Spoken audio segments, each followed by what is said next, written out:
Roblox war games. There's a lot of good ones and a lot of shitty ones as well, but today I wanted to see which ones are actually the best and ranking them from top to bottom. So, I've compiled a short list of the best Roblox war games I found on the homepage and a few recommendations, covering from World War II ones to complete fictional bullshit ones as well. At the end of the video, I'll be ranking them in a tier list. I'll give my opinions on the game mechanics, gun systems, and the overall gameplay. So, enjoy. Oh shit. We're good. Red team. The Lost Front. Now, I've made some videos on this game already, and it's going into the big leagues now, with it getting 5,000 players on it, which is pretty crazy for this type of game. So here's my little thoughts on the game. Now, the game is set in a Ukrainian type Russian battle. You got drones, Kalashnikovs, and even RPGs blowing you up. I got blown up. The gun system is by far the most thing I love in this game, as there is no other Roblox game with this type of system. There might be similar ones, but this one is really unique. I haven't tried the drones yet that they added. I think it's a Game Pass thing, but I might be wrong. Here's a little bit of gameplay of me killing the enemies and dying to the enemies as well. I'm beaming right now. Oh shit.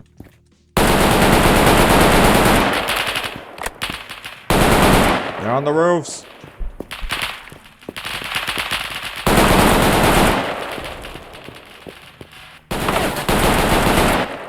Let's get out there.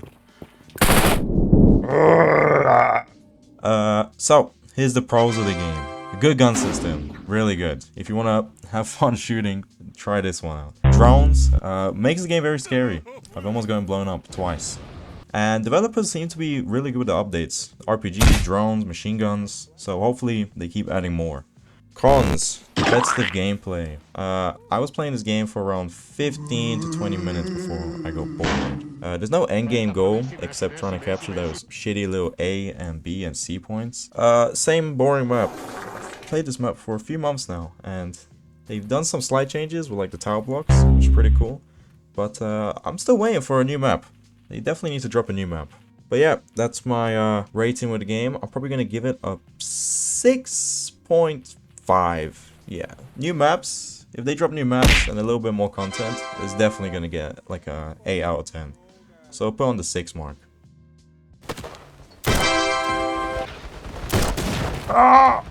Order at War, a World War I type Roblox game where cats, humans, and other odd creatures battle it out.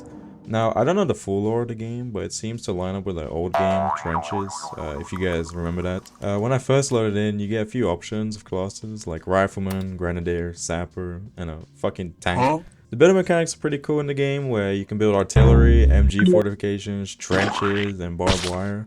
I like the gun system a lot, it's pretty solid. And there's this little cool thing where trenches can fill up with water, depending on the weather, as there's a day and night cycle in the game. Now, the pros, good gun system, love it a lot. Good building mechanics. I didn't build that much in the game, but I did build some trenches and barbed wire, so it was pretty good. Badass artillery and tanks. I love the artillery a lot in the game. And great maps, as there's a lot of things you can do with the map and build on. Now, here's my cons of the game. Long respawns. Now, I noticed to reduce enemies spawning in too fast when you kill them. You don't want to expect them to come out 5 seconds later and rape you in the ass. Ragdolling. Now, the ragdolling system is a pretty cool feature, but when my character gets hit by a little bullet in the leg, the little shit just goes down, takes a nap for 5 seconds, gets up and gets gunned down. I hate how long it takes for my character to get up. If it's artillery, then sure. But I think ragdolling should only be used for artillery and grenades, not bullets, unless you get hit in the chest or head, then sure. So, overall, I give the game a 8.5 out of 10, a pretty solid rating, and I hope to see more future updates for Portia.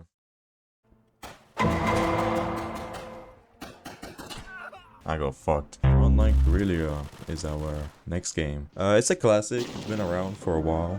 You can find YouTube videos of it from like 50 years ago. The game does take place in the continuation war, where the little Soviets and Finnish fight each other. When you load into the game, there's 6 maps to choose from. Mostly Olonets or Manaheim will be the most commonly played, so get used to those maps if you want to play it. Once you load it into a map, you either choose to fight for your glorious Joseph Stalin and be cannon fodder, or you can just join the finish. Now, something I like about this game is that there's a lot of classes to choose from. You got your basic riflemen using bow action rifles, sappers that build and destroy, and assaults that use extremely overpowered SMGs like the PPSH. For my gameplay, I played both rifleman and an assault, so here's some gameplay. Holy shit. I peeked for 1 second, I'm almost dead.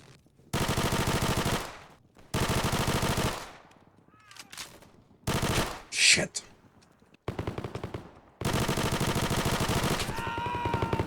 Alright, let's change sides. Shit. We got some in the building. Gonna throw a grenade.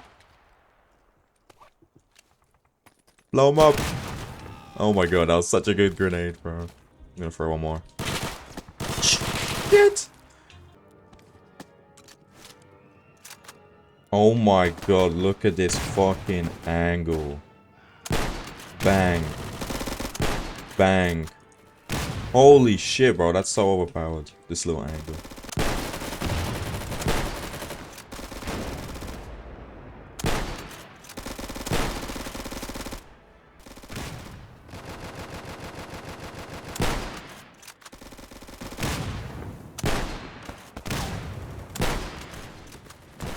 Victory!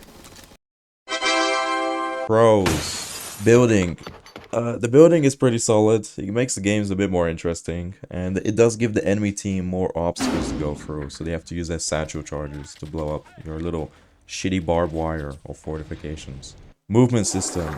By far, one of the main reasons why I like this game is the movement system. It's slow, sluggish, and it's a bit realistic. You can't jump around all over the place like those Phantom Forces players where they're jumping 3 stories high. Good maps. The maps are great. Although some are old, the developers have been updating them a lot. So the maps are pretty fun, I'm not gonna lie. Except Olonets. Everyone fucking plays that map every time. Medical system. Now, medical system here is not really special. You just get a little bandage and you just patch up your wound if you survive a bullet for your body. Cons.